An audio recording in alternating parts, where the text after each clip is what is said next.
What a difference one game makes. Coming out of Sunday's classic win over the Ravens, where we saw Patrick Mahomes with the no-look pass, followed immediately by the Kent DeColvey sidearm throw, followed eventually by that incredible deep throw with the game on the line, 4th and 9, 40-plus yards to Tyreek Hill.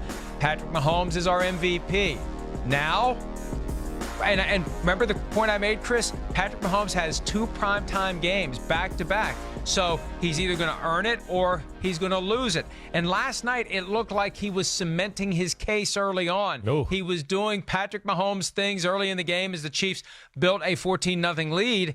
And then by the end of the game, I'm thinking Phillip Rivers is our MVP.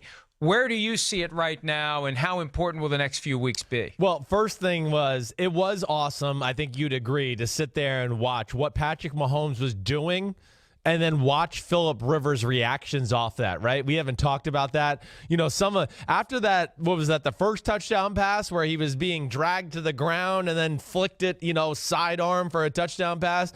And, to see Phillip Rivers, wow, and some of the comments that he must have made to Troy Aikman and publicly during the week, such a cool moment that Phillip Rivers could tuck away his ego there and go, man, this guy's special. I enjoy watching him on film. I watch film and go, I can't do that. That's amazing. You saw the way he reacted to Patrick Mahomes after the game. I still think Mahomes is the MVP. He's been the best player in football all year long for my money. I do think Phillip Rivers is right there kind of nipping at his heels, but I just think on a game-by-game basis, nobody has wowed us and awed us more than Patrick Mahomes and what he's done. And he has taken this offense and team to the next level. And that's why they are where they are. Remember, there's no Kareem Hunt. Sammy Watkins has been hurt for a lot of the year. So I would argue to you that his weapons are not as good as Phillip Rivers. So I would also say Phillip Rivers is 2. And then it becomes Aaron Donald, Drew Brees conversation right there as the next, 3-4 part of that convo. Yeah, but Phillip Rivers hasn't had Hunter Henry all year. That's all I'm going to say about that. You've got Phillip Rivers, you've got Patrick Mahomes, and who beyond them is still viable right now? And because I look at it this way, Chris, future games really are going to change how we think. If Mahomes and the Chiefs go to Seattle and beat the Seahawks, we're going to feel differently about Mahomes again. And if the Chiefs end up with the number 1 seed, I think it's easier to make the case for Mahomes. But if they end up not as the number 1 seed, if they're the 5 seed, it's harder to make the case for Mahomes. But who beyond Mahomes and Rivers would you look to as still being a viable candidate? Well, the 2 guys I said there, Donald and Brees. I do think Brees's, recent performances certainly have hurt him a little bit. Aaron Donald's the guy I look at that could maybe come in here and steal the show. I mean, if he comes out on Sunday night and gets another 3 sacks or something like that, which is very possible against this Eagles offense, and I think this Eagles offense will be playing from behind most of the night, then we get into 19.5 sacks and we go, whoa, there's 2 games left. And I look at Aaron Donald as the guy, if he gets up to around 21, 22, or breaks the sack record, he could be the one that upsets this whole thing and steals the MVP race from a Mahomes or a Phillip Rivers or Brees when all said and done. I think Donald has to set the single-season sack record. You think he has to do it? Tie it. Right. He has to set it or tie it, because if he ties it, he'll essentially have set it, because there's that big giant asterisk on the Michael Strahan sack record from when he got the gift from Brett Favre. Right. So I think he's got to get 22.5 or more. If he does that, then I think he can win the MVP, especially if some of these other guys are cooling off. We saw Drew Brees cool off a couple of weeks ago against the Cowboys. We saw Todd Gurley and Jared Goff both take a step back on Sunday night against the Bears. Now Mahomes, after starting great last night, the Chiefs lost. If they end up the 5 seed, that hurts him. Will Phillip Rivers be compelling enough to get to the top of the stack? It could come down to a couple of LA guys. It could be Rivers versus Donald by the time it's all said and done. The only thing I don't like about it, and I feel bad about this because I used to clamor for it back before they changed the timing of when they announce it.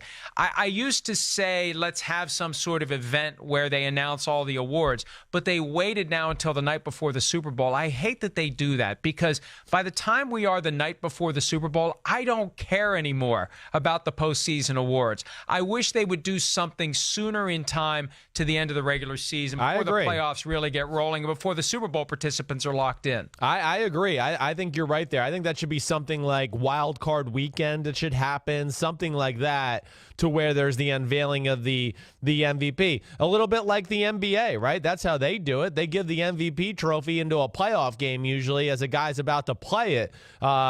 So I agree. It's another moment, too, to celebrate that player throughout the last few weeks of the playoffs or whatever it may be. I also think it puts more pressure on that player, and I like watching the pressure of the MVP kind of, squirm in the playoffs and have to deal with that, title being, above his head or his name, either way. But again, I do think Mahomes, the year he's had, the amount of times he's made you and me go, whoa, that's unbelievable on Sunday afternoons.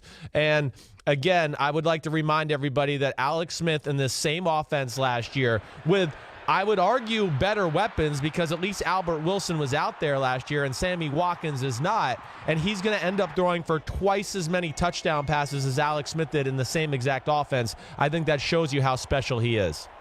Well, there is a way to give Patrick Mahomes recognition without making him the MVP. You make him the Offensive Player of the Year. A distinction that I still will not understand. Yeah. I think that's there so the voters can have some sort of a compromise. If there are two viable candidates, one's the MVP and the other is the Offensive Player of the Year, and we'll just leave it at that. Because look at it this way. If Aaron Donald wins MVP, there's no way he's not Defensive Player of the Year. Yes. Let that sink in for a second. If you're good enough to be the MVP on the defensive side of the ball, you're definitely the Defensive Player of the Year. But you can be the MVP and not be the Offensive Player of the Year if you're a quarterback or a running back. How do you reconcile that? I think that goes to your point. Exactly right. We're in the day and age where we got to give a blue ribbon to everybody. Oh, stop it. Hey, stop it. Hey, little Jimmy John, your team came in 9th. Here's a blue ribbon. Here, you guys Jimmy are great. John? I don't know. That's not a good look for you. Stop. Why? I'm just saying that's where we are. Because we hear that crap all the time now. Oh, everybody gets a trophy. Come on. People, eventually, everybody gets a harsh dose of the real world. I don't care if you get a trophy for being in 9th place in T-ball. If people know who wins and loses. Yeah, well, the just people aren't reacting well to the harshness anymore because they're given trophies for coming in 12th place sometimes. So, yeah, they need to be taught reality a little earlier is what I'm saying. I've seen it with my own kid, okay? I'm just saying. I'm not trying to be a jerk. I'm just having a convo. I'm agreeing with your point that it's ridiculous that the MVP is obviously, if he's on the offense, is the Offensive Player of the Year. But we have found some way to go, oh, here's two really good guys, and it's kind of like it's like a scapegoat almost.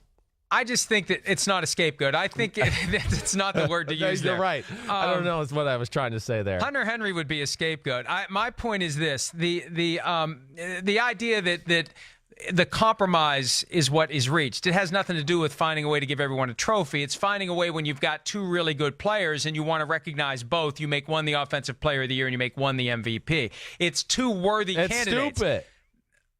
All right. Yeah. Hi, I'm Mike Tirico, and thanks for watching. Make sure to hit subscribe for the latest news and highlights from NBC Sports.